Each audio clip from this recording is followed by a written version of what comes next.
Hello, everybody. Welcome to GM Sports Report, your weekly podcast on all things sports, where every play counts. I'm Grant, and I'm here with my co-host Mason as we get ready to cover the latest news, headlines, and upcoming events going on in the sports world. Make sure to like, comment, and subscribe to see all things GM Sports Report. Mason, how are you doing today? I'm doing pretty good today, Grant. How are you? I'm doing good. It's been a couple weeks since we've had a normal episode, so I'm ready to get back into our normal flow of things, and we got a lot to talk about, so I'm looking forward to that. And we'll Yep. start this episode like how we start out every episode, and that is with our hot take of the week. So, Mason, what is your hot take for this week? My hot take is that if Matthew Stafford had the same schedule as Drake May, he'd win MVP unanimously. It's week 15 now, and Drake May and the Patriots have played some of the worst teams in the league, and he has yet to pass over 300 yards. And I still think he's a great quarterback, don't get me wrong, but the way that he's been hyped and just everything, like all the media stuff that NFL's been doing, the Patriots, and just everyone in general, I think he has been overhyped this season. Not entirely though. Again, I think he's a great quarterback, but same schedule. I think Matt Stafford would win MVP, and he still has a good chance. So, yeah. I think that's a fun one because Matthew Stafford has had a great season, and there's no doubt that the Patriots' schedule has been um, a little easy than other teams. But yeah, I don't know. Mm-hmm. I don't know where I stand on that hot take. I think Drake May is a very good caliber quarterback, elite caliber quarterback. Um, yeah, that's an interesting one. I need to think about that one before I give my opinion, but I definitely Mm-hmm. like that hot take. It's definitely one that raises a question, so I like that. Mm-hmm. My hot take of the week is that I think the Atlanta Hawks need to trade Trae Young away and start their build around Jalen Johnson because I think that this guy is the future of the franchise. I think that they'd be smart to get ahead of the curve now and get some assets from Trae Young and just start building around this guy because this season he has been absolutely fantastic. He's been averaging 23 points, 10 rebounds, 8 assists. Over the last stretch of like 5 games, he's averaging like over a 25-point triple double. And if you just watch how he plays, it's so it looks a lot like LeBron James. And I'm not just saying that to like glaze or whatever. Like this guy is legit. Like he is athletic, he can shoot, he can pass, he can defend on the other side of the court. He is just an incredible basketball player. And I think that he as a whole, as a player, is way more of a franchise player than Trae Young is if he can continue to play at this level. And I'm not saying that him and Trae Young can't coexist when Trae Young comes back from injury, but I think you can get a lot of Mm-hmm. nice assets for Trae Young right now, and it'd be smart to build around Jalen Johnson. But that's where I'm at for my hot take. Yeah, absolutely. I agree. I haven't been watching too much of the Hawks, team this season, but I have seen like all the stats and stuff. And even last year, he was, doing well. So, I'd Yeah. be cool with Trey Young being a different team. Yeah, like the Knicks or something. No, not them. Yeah, Jalen Johnson has been like one of my favorite players to watch this year. I've been trying to keep up with his highlights. It's so fun to watch. It really is reminiscent of like a younger LeBron James, which is crazy to say. And I'm not saying he will be the next LeBron James or anything like that, but the play style is very similar. So yeah. Hmm. All right. Next thing we're gonna do is go into our underdog of the week. So Mason, who's your underdog for this week? My underdog is the guy that we haven't heard from in a few years, actually. What's the word? Consistently. And that is Titans running back Tony Pollard. Hmm. 161 yards, 2 touchdowns. Titans win 31-29 against the Browns. I will say though, the Browns did look good this week. Again, it is they were like a 1-11 Titans, 2-11 now, but Shador played good. Just still stuff that I think is mental that he kind of can't get over, and that's holding the ball too long. That's always been his biggest thing. Even in college, he made sacks on his own, and as a O line, it must be frustrating. And then even on the 2-point to tie the game, they didn't even have him on the field, which I thought was kind of crazy. They absolutely botched that play. But he did play well. If he could do this consistently, I think it'll be good for the Browns at least. But I think it's interesting that, Stefanski said next season when Deshaun comes back that they're going to put quarterback one up for grabs. So we'll see how that goes. But yeah, very interesting one. And Tony Pollard is my underdog of the week.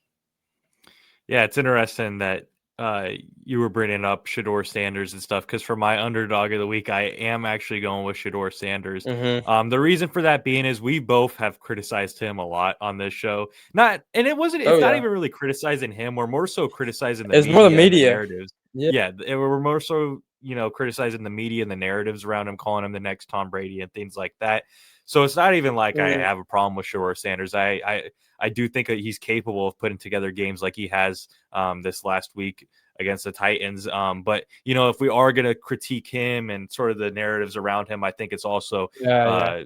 deserving that we give him praise when he does play good, and that he did just that this last week. 364 passing yards, 3 passing touchdowns, 1 rushing touchdown. He did throw an interception. They didn't win the game, but a lot of that can be up for question that it was the coach's fault and not Shador's fault. So yeah, I think that it's fair that we give Shador some praise here after this pretty much a breakout week for him. Mm-hmm. All right, now we're gonna go ahead and slide over to the NFL, or stay talking about the NFL rather. I'm gonna start by giving us a game update.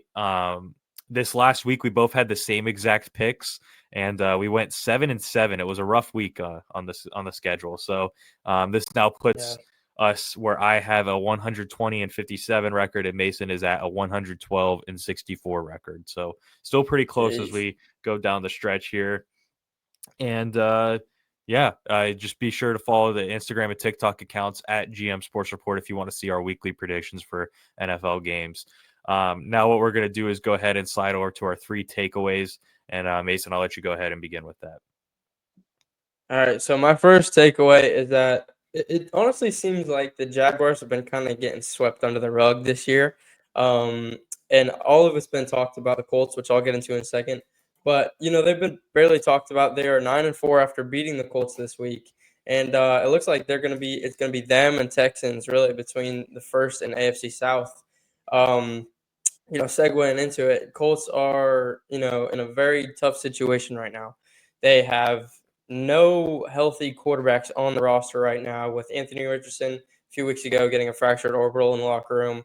Daniel Jones tearing his Achilles, I think it was this weekend. And Riley Leonard is a week to week right now with, I think it's like a ligament strain, something, interesting. But they have gone out of the way to reach out, and they actually did a workout today with Philip Rivers. He just turned 44 yesterday.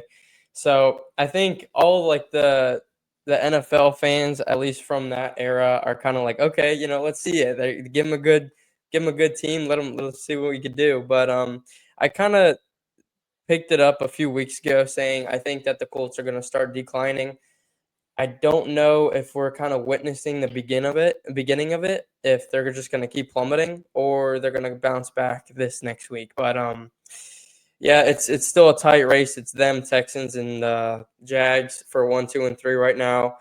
Colts are 8-5, Texans 8-5, Jags 9-4, sitting at 1, and Titans obviously 2-11. So that'll be a very fun one to watch. And then my last and final takeaway. Hold on. Jalen Hurts, I don't know how many times I have to say this, is not a top 5 quarterback. 4 turnovers on his own. First, I think, ever player to turn the ball over twice in one play. I've said this all year. He's been overrated. He has the best offense in the league. Call it play calling, Patula, whatever you want. I do not care. Really should have been 5 picks last night, but the DB dropped it on an overthrow to Devontae Smith.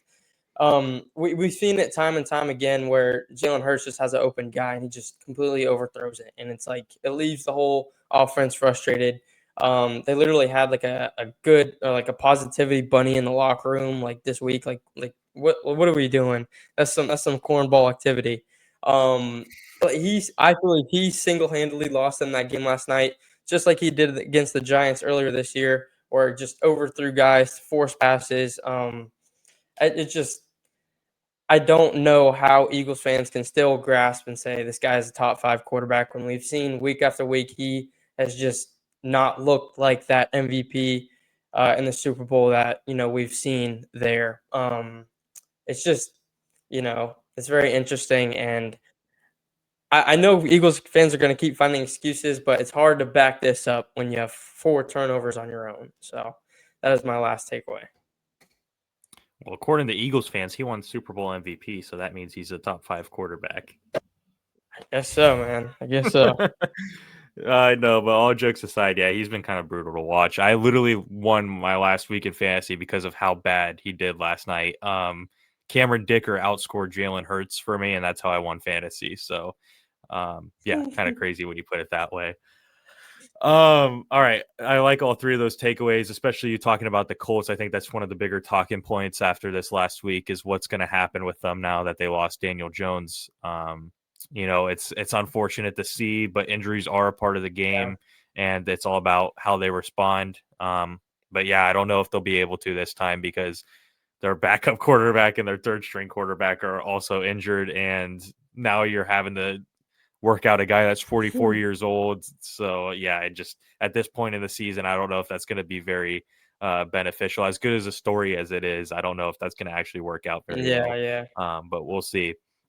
But yeah, I'll start with my 3 takeaways. First one being, man, the Chiefs, dude. Like, are they going to actually miss the playoffs? I will put it this way: all 3 of my takeaways are going to be more conversational based. I want you to chip in here. Do you Yeah, think yeah. that the Chiefs are going to miss the playoffs? I think so. Between Patrick Mahomes' play and just the receivers and the offensive play in general, that is not a playoff caliber offense or team. Chris Jones was really the best player on the field that night. Forcing 3 and outs, really just taking over the game on as a defensive lineman. So I think it was like 4 drops, and then Travis Kelsey again had a drop that turned into a turnover, and it's just that's not winning football. I think Travis Kelsey hangs him up after the season, which he should, because clearly Mhm. his head is not in the game, and that's another guy who I cannot believe is being talked like he's the greatest tight end of all time. There's guys that back him up and say that. Clearly, he is not in my eyes, but receiving yards, sure, whatever. But yeah, I think that they will miss the playoffs, and it's getting really dangerous for them. Yeah, they just don't look like the same Chiefs that have been around the last few years. Like they don't pose any fear in my eyes. I they just look like a shell of themselves, honestly. So I Mhm. agree. I don't know if they're going to make the playoffs. And on the flip side of that, the Houston Texans have really been starting to turn it on now. Their Yep. defense is incredible. It's been playing at a very high level. That's worth shouting out too. So yeah, that was my first takeaway. My second one is, man, what is happening to the Tampa Bay Buccaneers? They have lost to the New Orleans Saints now with having Baker and Bucky back, and it's like they're still losing games. It's hard to defend them now, as they're kind of like our favorites teams coming into this year. Oh Not yeah. our favorites to like win Super Bowls or anything, just teams we enjoyed No, no, watching. no. And now they're starting to really struggle here. What do you think their future looks like? Oh man, it's so hard to tell right now because they've like they have, I think, everyone back that was big and missing on that offense, except for I don't know if Mike Evans is playing. He's Oh, not he back is. yet. Oh, he's not. I thought I he don't think was. he played last week, but I Anyways, think he is nearing a return.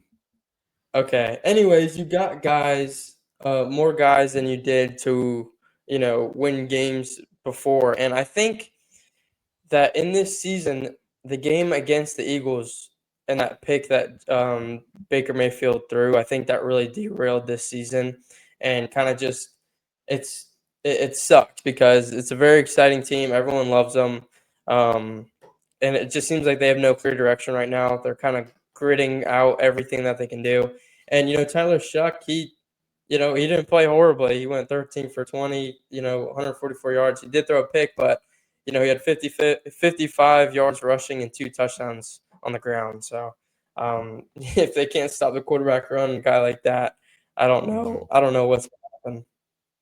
Yeah, they're just struggling right now, and I don't know what their future looks like, to be completely honest. We'll Mm. see what happens. These And Panthers, I think, have taken over yeah, in their yeah, division. which is a crazy statement to say, but that just shows Oh how no, they're crazy tied. this NFL season has been. Yeah, they're tied. Well, we'll have to keep an eye on that as there's a lot of tight races as we head down the stretch here. And my third and final takeaway, I had to bring this up because there hasn't been a whole lot to talk about for the Miami Dolphins, and I just want to get a little talking point out of the way. The Dolphins have now started to find themselves slowly back in the race to land a playoff position after winning four straight. And the only reason they're sort of in a playoff race is because of how weak their schedule is to finish off the year. Mason, do you see a world where the Miami Dolphins make it to the playoffs? Not if Tua has anything to say about it. I think it'll be one of those things where it's like, okay, we need this to even get a shot, and then Tua just like turns the ball over or something crazy. Yeah, I think it's so close, like you guys will be there. Um, I'm really interested to see this Bengals Dolphins game we're going to, and I think like was it 2 weeks? If they yes. play well and if they can get a win out, then I think it'll be they have a good chance to get close, but even Bengals were kind of in the same boat, and they lost in a heartbreaker to the Bills. So that was a team I really wanted to see, make it. But yeah, man, I don't know. I think if Achan can continue to play and do his thing, I think there's a shot. But if not, I think it'll be very, underwhelming. Yeah, I as much as I would like to sit here and say like, "Oh, I can see them making the playoffs," it Yeah, feels all too little, too late for me. There were so many games in the beginning of that season you could have won, and you just played awful. feel So that. it just yeah, it feels too little, too late. I don't think that they'll end up making the playoffs. I'm sure Tua's going to choke in a game, whether it's when we go watch them play against Cincinnati or in another game where, like you said, it's like, oh, we have a chance if you play good, and he's going to go throw three interceptions. So, um, yeah, I don't think that they're going to make the playoffs, but I do think it's worth mentioning that they have fought and won four straight, even though it's against four pretty bad teams. But they could have easily given up this season, as I wanted to them to give up for a draft pick, obviously, but they didn't do that, and you know it's credible. It's Yeah. good. How do you feel about this right now? Like you see your team, pulling out wins, but is it like does it feel good for the future? Because at this point, that's kind of all we can kind of hope for is like a good future. Do you have like Yeah. what's your kind of direction with this team? I think we weren't going to draft the quarterback anyway. So, as far as not having like a high draft pick in this draft and, not tanking this season and, starting to win some of these games now, I think it's good to like show that you're still somewhat competitive a team. You're not a complete pushover, especially with having a new GM now after firing the last guy, Greer. So it's going to be interesting to see how this offseason looks, really, if we're going to be active in like signing some talent, what the Tyreek Hill situation is going to look like, because there's a lot of Hmm. things pointing that we're going to end up releasing him. So yeah, we'll see what happens. I'm kind of just in a position that I always am as a Dolphins fan, and that is just in the unknown. Like I have no idea what to expect. One year we're competitive, the next year we're like garbage. So it's just I don't know what to expect in the upcoming years. Yeah, that makes sense. All right, that's gonna wrap up the NFL segment. So now we're gonna go ahead and slide over to the NBA, and what we're gonna do is our player of the week and team of the week. So Mason, who is your player of the week for the NBA? My player of the week is a West Coast player of the week, and that is Jamal Murray. 29.8 points per game, 7.5 assists per game, and then 62.1 field goal percentage. And the Nuggets are 17-6, so they are looking hot in this season as well. And yeah, shout out to him and the Nuggets. I wasn't gonna pick the other guy. I didn't want to pick the other guy, so I had both of them on my list. I do like the Jamal Murray pick. That's who I was gonna go with if you didn't pick him. But Why would I pick the look, other guy? I get that, I I get just that, and watched him I torch my hate. team. I don't like the Celtics just as much as anyone. Actually, they're my least favorite team in all of sports. But it would be unfair as a show that's supposed to be non-biased to not point this guy out, and that is Jaylen Brown, who has averaged 34.7 rebounds, 6 assists, and are 5-0 in their last 5 games. Everyone thought the Celtics were going to be a mid team this year without Jason Tatum, but Jaylen Brown has really pulled them out of that fire and has had them playing really competitive basketball. We saw them beat the Knicks last week, Okay, and we other didn't. impressive games like that. Yeah, you could have said the other games. You don't have to say that one.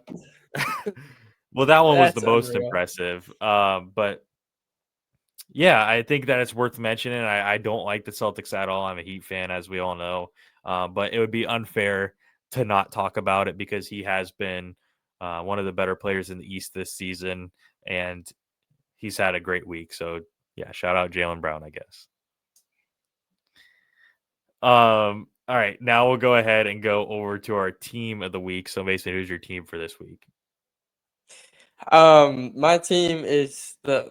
I didn't want to go with them because they're such an easy pick, but the OKC Thunder. They're 23-1, 15-game win streak, and they have four big names on game time decision right now. So um, I think they can keep the streak going, and I don't think that that'll kind of bother them in the slightest. They're still getting out wins. They're either killing guys who they're supposed to, or it's close games here and there. But they've just looked dominant. I don't think that there's another team that can kind of match up with them at this point in the season. Yeah, for sure. I agree there. My team of the week, I'm going to go with a more negative pick. I'm going to go with the Chicago Bulls, who are 2-8 in their last 10. Do you remember when the first week or two of the season started, and the Bulls were the number one seed, and we were like, "Is this team Yeah, they're actually like like good?" And five then and like, zero or something. Yeah. they start out 5-0, then went to like 8-1, I believe, or something like that. And yeah, they've gone down to earth to say the least. They're back in their little play-in spot. 9-14 overall record. They're they're who we expected them to be, not who they looked like in the first 10 or so games of the season. It's pretty crazy, but yeah, I thought that was hmm worth pointing out because there was a little stretch during the beginning of the season where like, is this Bulls team actually going to be like a good team, or they just not, you know what I mean? So Yeah, yeah. yeah, that's my team of the week is the Chicago Bulls. Um, All That's right, fine. that'll wrap up the NBA real quick. We'll go ahead and slide over to the MLB now because this is winter meetings happening right now. It's been a very slow start. I think the only acquisition that's happened so far is Steven Matz signing with the Tampa Bay Rays since winter meetings have started. So not a whole lot of stuff going on. But I kind of want to just have a little fun thing here because last week on the show I was listing some of my free agent destinations. So I want to know what your biggest free agency prediction is, like the one you're most confident is going to happen, or trade. It could be a I trade if you honest, think a trade's going to happen. I I like. I feel like I haven't heard anything like, or just even seen rumors or anything. So it's kind of like I guess I'll just go over the one that you mentioned last night with talks of Dodgers and who was it, Skeens? Like if that happened, Scooble. that would like Scooble, that would like shake the MLB, and like they've been that team that it's like, oh, if they want him, they'll go get him. But if that's something that does happen, I'll be pretty upset. But as like a personal standpoint, I think we just like released like Luke Weaver, who had a very rough year last year, and then obviously Devin Williams left to go to the Mets. So I think we kind of just only have Bednar right now, and that's like our biggest one. So it's like hopefully we go get closing and some more relief pitching. But as far as like big names moving, I like the only one I can kind of think of going anywhere and like not even having a real big destination in my head is Pete Alonso. That would be. I'm really just interested to see where he can end up. So Yeah. yeah. All right. I'm gonna do one free agency prediction and one trade, and I'll make sure because I did last week. I went over like all the kind of the really big named free agents and gave my prediction. So I'm gonna do someone I didn't do last week, and that is I think Framber Valdez is gonna end up being on the New York Mets. I think that team makes the most sense for him. That's a team that really needs a top level arm, and Framber Valdez is a top level arm. So it just seems like a match made in heaven. And I think that there's been a lot of reports linking together. So I think that it's only a matter of time before those two guys or between those two parties come to a deal and Framber Valdez becomes a New York Met. And then I'll go over a trade. I don't know if I really think this is going to happen, but it's one that's being thrown out there right now that's been rumored that apparently these two teams are negotiating. This would be absolutely crazy, but we'll go Ketel Marte being traded to the Boston Red Sox. That would be just an absolutely crazy trade.